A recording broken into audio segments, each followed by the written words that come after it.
Salut à tous et bienvenue sur cette vidéo où aujourd'hui on va parler du rolling block de Remington, mais pas n'importe lequel rolling block, celui en 8 mm Lebel qui a été livré à la France durant la Première Guerre mondiale. Quand on pense à Remington aujourd'hui, généralement on pense au revolver Remington 1858 ou à la carabine Remington 700. Tous deux de véritables best-sellers, mais Remington c'est aussi leur célèbre rolling block.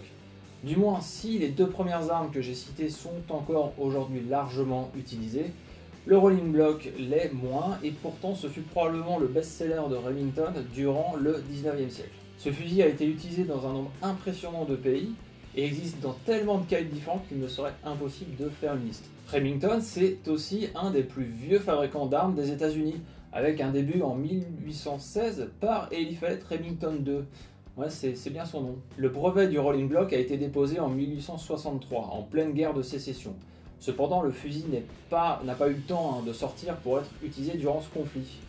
Ce ne fut que plus tard que le rolling block fut utilisé dans l'armée US. Je ne vais pas commencer à vous faire la liste des différents rolling blocks, je ne sais même pas si une vidéo d'1 heure permettrait de passer toutes les variantes. Ce qu'il faut retenir, c'est qu'il s'agit d'une arme très populaire qui chambrait au début des munitions à percussion annulaire, puis à percussion centrale.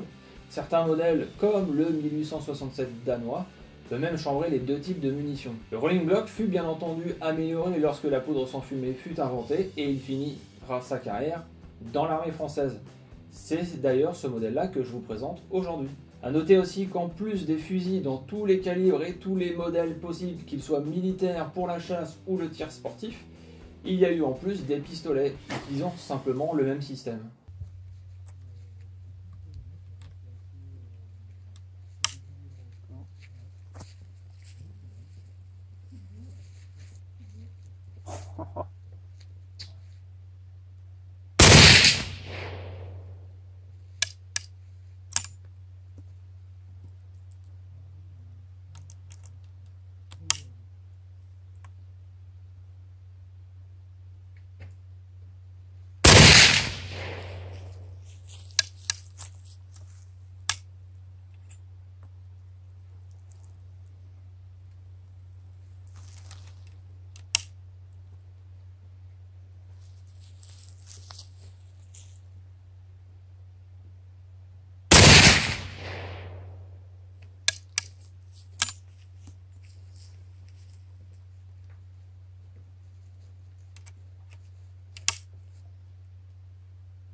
Ce qui fait le succès du rolling block, c'est qu'il s'agit d'une arme simple, robuste et pouvant être parfaitement modifiée pour le calibre désiré. Bien sûr, il y avait dès la guerre de sécession des armes à répétition, et le rolling block paraît déjà désuet après 1865, mais pas tant que ça, car ces armes à répétition demandaient un entraînement supérieur dans leur utilisation et l'entretien, sans même évoquer le coût de l'arme qui est bien plus élevé. Et puis le rôle des armes à répétition, très souvent dans un calibre moyen, est encore mal défini pour les militaires de l'époque.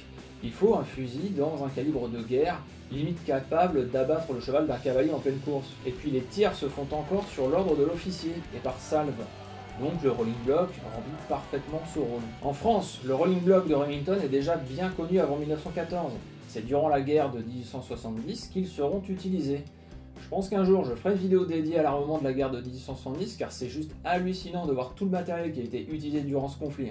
Tragique vu la tournure du conflit, mais simplement hallucinant. Bref, durant la guerre de 70, il y a eu un besoin énorme d'armes et la France va faire affaire avec Remington. Il sera livré plus de 100 000 rolling blocks, majoritairement des modèles égyptiens en 43 égyptiens, puis des modèles espagnols en 43 espagnols, et des modèles grecs non pas en 43 grec, mais en 42 berdan russe. Ah ouais, en 70-71, c'était un petit peu compliqué niveau logistique.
donc, arrivé en 1914, les pertes en matériel des premiers mois de la guerre firent réaliser à l'état-major qu'il y avait un besoin immédiat d'armes afin de compléter les stocks.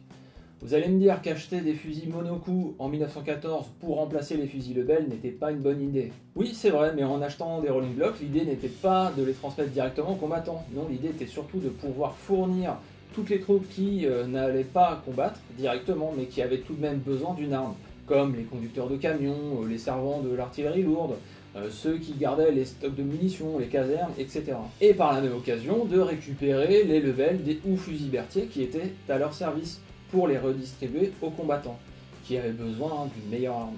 C'est ainsi que la France passa commande dès les premiers mois de la guerre de quelques milliers de carabines et des fusils rolling block, non pas chambrés en 8 mm Lebel, mais bel et bien en 7 mm Mauser. Ces armes étaient encore disponibles auprès de Remington, même en 1914, malgré le fait que le rolling block avait fait son temps et était complètement dépassé par les fusils de type Mannlicher, Lee ou Mauser.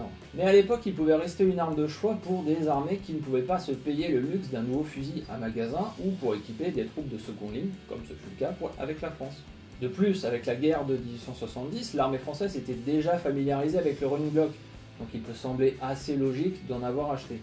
Un peu plus tard, en novembre 1914, une commande de 100 000 Remington rolling block, cette fois-ci chambrée en 8 mm Lebel, fut passée.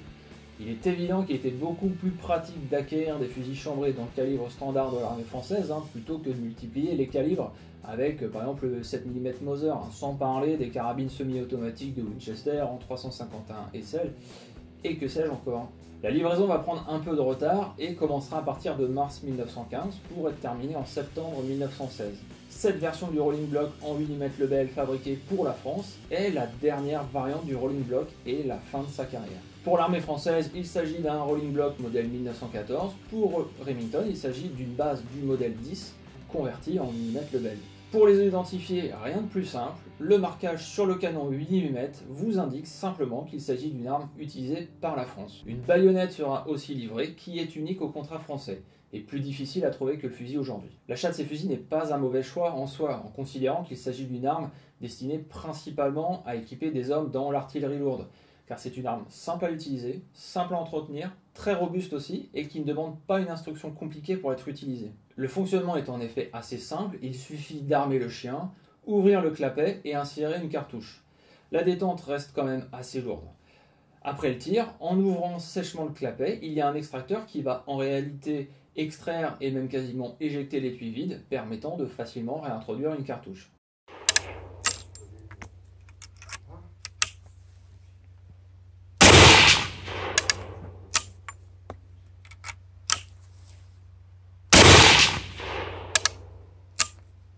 Voilà, la vidéo touche à sa fin sur ce rolling block français, largement utilisé durant la Première Guerre mondiale, du moins par certaines troupes à l'arrière. A noter aussi que ces rolling blocks ne furent pas les seules armes que Remington fabriqua pour la France, puisque des fusils Berthier 0715 ont aussi été fabriqués. Mais la qualité n'a pas été jugée suffisante par les inspecteurs français, et donc les armes ne furent jamais livrées en France. Il y a eu d'autres contrats avec Remington, entre autres des carabines modèle 8, peut-être moins de 500 qui furent utilisés dans l'aviation française, mais ça j'en parlerai peut-être une prochaine fois. La plupart des rolling blocks en 8 mm Lebel aujourd'hui ont été modifiés pour la balle N, ce qui induit une utilisation après 1932. Après tout, si certains soldats se sont vus affublés d'un fusil gras M14 pour garder des terrains d'aviation en 39-40, alors pourquoi pas un rolling block datant lui aussi du siècle dernier. Merci d'avoir suivi jusque-là, n'hésitez pas comme d'habitude à liker, commenter, partager. Je vous dis à bientôt, Kenavo!